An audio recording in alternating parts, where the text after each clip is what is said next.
A Christmas morning in Boulder, a girl has vanished. A mystery that continues to haunt the nation. This is the tale of JonBenet Ramsey, the young girl famously referred to Little Miss Christmas. Welcome to Little Miss Christmas, a true crime podcast diving into the haunting case of JonBenet Ramsey.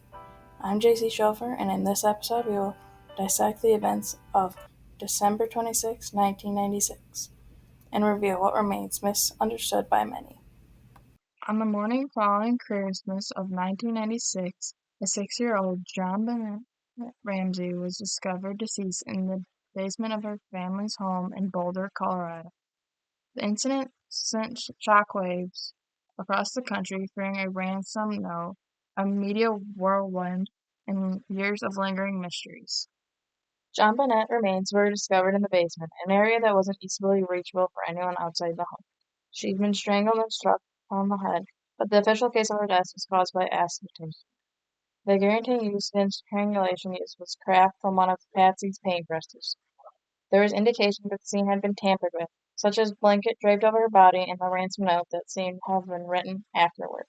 Some detectives suspected the crime scene was staged, pointing to details like the blanket, the way she was positioned, and the guillotine made from the household items. There were no indications of a break-in. Although a basement window was shattered, the cobwebs remained untouched, and there was no footprints in the snow outside. You could say the Ramsey inserted the bed and the intruder entered through the broken basement window. However, the evidence suggested otherwise. The cobwebs were undisturbed, and the fresh snow showed no signs of footprints. In 2008, touch DNA found on JonBenet's clothing didn't match any family members.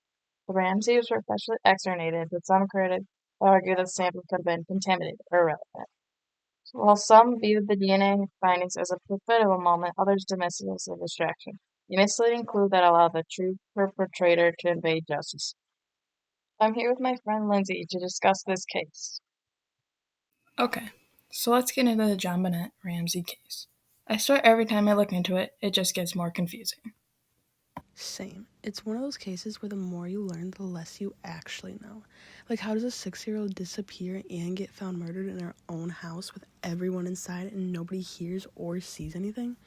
Totally, and then there's that ransom note. It's nearly 3 pages. Who even writes a whole novel of a ransom letter in the house when they're supposed to be kidnapping a kid? It was jotted down on the family's notepad using their pen. I mean, why would a burglar bother to do that unless they weren't really a burglar at all? Oh yeah, supposedly that's how the intruder got in. But the spiderweb on the window was totally untouched, and it had snowed that night, but there were no footprints outside. That's exactly it. Some people say the note was staged, like written to throw investigators off. And then there's the thing with the basement window, right? Oh yeah, supposedly that's how the intruder got in. But the spiderweb on the window was totally untouched, and it had snowed that night, but there were no footprints outside. It's crazy. Plus, the way they managed the case at the start was a mess. The crime scene wasn't even secure, and people weren't just wandering around the house, even cleaning up. It's like all the things never should happen in an investigation actually did.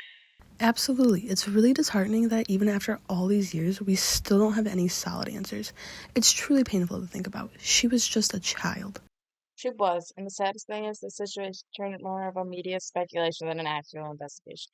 There are countless theories floating around, but no real justice. Yeah, it's one of those situations that sticks with you. Even without all the answers, discussing it helps keep the dialogue alive. And you never know, there might be someone out there with information we haven't uncovered yet. Let's hope, because JonBenet deserves justice. Talking with Lindsay reminded me of why this story stays with so many of us. Not because it's a mystery, because it's a tragedy that was never fully answered, and maybe never will be. JonBenet Ramsey was more than just a news story or an unsolved mystery. She was a vibrant 6-year-old shining in pageants, enjoying Christmas with her loved ones. Then she vanished. Now, in the quiet that followed, we're left with only theories and a chilling question. How can a tragedy occur and remain unsolved for almost 3 decades? While time may have passed, some tales linger on. This one continues to resonate. Time doesn't erase the truth, it just buries it until someone's ready to dig it back up. What if the killer never left the house? What if we've been looking in the wrong direction this whole time?